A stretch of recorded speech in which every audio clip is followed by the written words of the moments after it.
ఆవుతైంది. అందులో దాదాపు 9 మంది ప్రయాణికులు ఆవుతయ్యారు. ఆ సంఘటన జరిగినాక ట్రాన్స్పోర్ట్ డిపార్ట్మెంట్ అధికారులుగా మేము కూడా ఇక నాకు కూడా జ్ఞానోదయం అయింది. మనం వెంట పడకపోతే ఇలాంటి మళ్ళీ ఏమైనా జరిగే అవకాశం ఉంది. సో జరగకుండా ఉండాలంటే మనం డ్రైవర్లని యాజమాన్యానికి ఎదిరించాల్సిన బాధ్యత ఉంది. కాబట్టి ఇప్పుడు నేను ఈ మీడియా మిత్రుల ద్వారా నేను తెలియజేసేదంటే యాజమాన్యాలకి, డ్రైవర్ మిత్రులకి, వీళ్ళ అటెండెంట్స్కి, మీరు బస్సులో ఎలాంటివి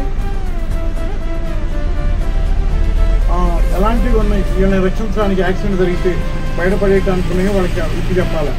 డ్యామర్స్ ఎక్కడ ఉన్నాయో అంటే స్విచ్లు ఎక్కడ ఉన్నాయో తెలియజెప్తే వాళ్ళు వెంటనే వాటిని పగలగొట్టుకుని దిగే అవకాశం ఉంది.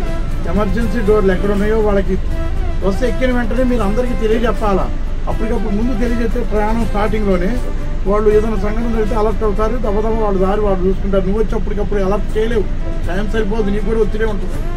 కాబట్టి ముందు ఎక్కడుందో చెప్పారనుకోండి, ఇప్పుడు మీరు దిగి అక్కడ ఒక ఇది ఉందండి, ఇది అత్యవసర ద్వారం ఇంకొకటి ఉంది డోర్ పక్కన, మీరు అటు నుంచి మీరు బయటపడచ్చు అంటే 5-10 నిమిషాల్లో టక్క బయటపడతారు. ఒకవేళ ఏదైనా జరిగినా కూడా మనం బయటపడతాం. వస్తువులు కాలిపోతే ఏం కాదు, ప్రాణంకి నష్టం జరగకూడదు. ఎప్పుడు కూడా గుర్తుపెట్టుకోవాలి. మనం ఇవన్నీ ఎప్పుడు ప్రతిరోజు బస్సు కదిలేటప్పుడు ఇక్కడ ఎంతమంది ఎక్కితే అంతమంది చెప్పాలా. మిగిలిన ఎక్కడైనా కానీ ఎవరు ఎక్కినా కూడా వాళ్ళకి మీరు ఒక 4 మాటలు ఏమి కష్టమైన పని కాదు. మీకు ఏదైనా ప్రమాదం జరిగితే మిమ్మల్ని కాపాడటానికి చుట్టి అద్దాన్ని పగలగొట్టడానికి ఉంది. అక్కడ అత్యవసర ద్వారాలు ఉన్నాయి, మీరు టక్కడగా దిగి ద్వారాలను ఉపయోగించుకోవచ్చు.